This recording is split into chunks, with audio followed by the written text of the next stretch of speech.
Jean-Luc Mélenchon pour le groupe La France Insoumise. Merci, Monsieur le Président. Tant a été dit que je n'y ajouterai qu'une invitation à méditer sur nous-mêmes. Vous avez tous accepté l'idée, et je crois que vous en êtes tous profondément convaincus, que l'eau est un bien commun. C'est une grande idée que d'être capable de discerner ce qu'est un bien commun. Déjà, je vous dirais que c'est le début du communisme, mais ce n'est pas son seul intérêt. C'est que nous reconnaissons que nous avons en commun quelque chose qui ne saurait appartenir à l'un d'entre nous en particulier.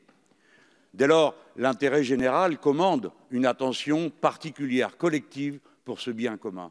Mais il faut aller plus loin et bien comprendre le cycle de l'eau. On n'en a pas assez parlé. On a dit tout à l'heure qu'à 2% on avait soif, de manque d'eau, à 10% on délire, certains débats manquent d'eau, à 12% on est mort. Mais il y a plus. 60% du poids du corps d'un adulte est composé d'eau, 75% pour un nourrisson.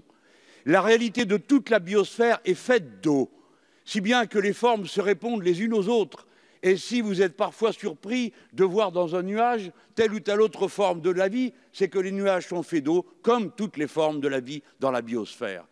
L'eau est en définitive l'essentiel de ce que nous sommes. C'est pourquoi elle ne saurait être autre chose qu'un bien commun.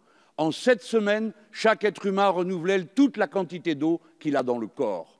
C'est pourquoi ce renouvellement est une question vitale. Nous n'avons pas le choix. Nous pouvons choisir de nous priver de ceci ou de cela, d'acquérir ceci ou cela, mais nous ne pouvons pas nous passer d'eau. Voilà pourquoi il faut inscrire ce droit dans la Constitution.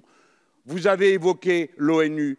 Oui, merci à M. Evo Morales d'avoir fait adopter cette loi internationale qui reconnaît l'eau comme bien commun de toute l'humanité. Et c'est à notre tour de l'inscrire dans la Constitution. Ça tient en peu de lignes, parce qu'il n'y a pas besoin de dire grand-chose. Et la deuxième est celle de la propriété.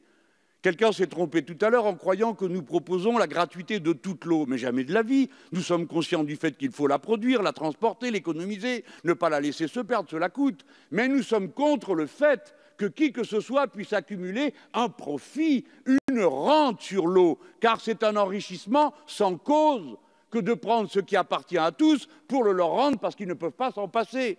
Voilà pourquoi le bien commun doit rester la propriété commune et cela doit être dit dans la Constitution. Voilà.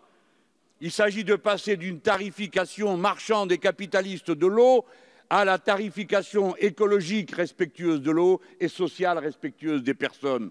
De punir les mésusages lorsqu'ils ont lieu. J'achève. Au fond, en votant, en acceptant d'en discuter, montrons-nous dignes du fait que nous sommes les occupants d'une planète que l'on dit bleue parce qu'elle est faite d'eau.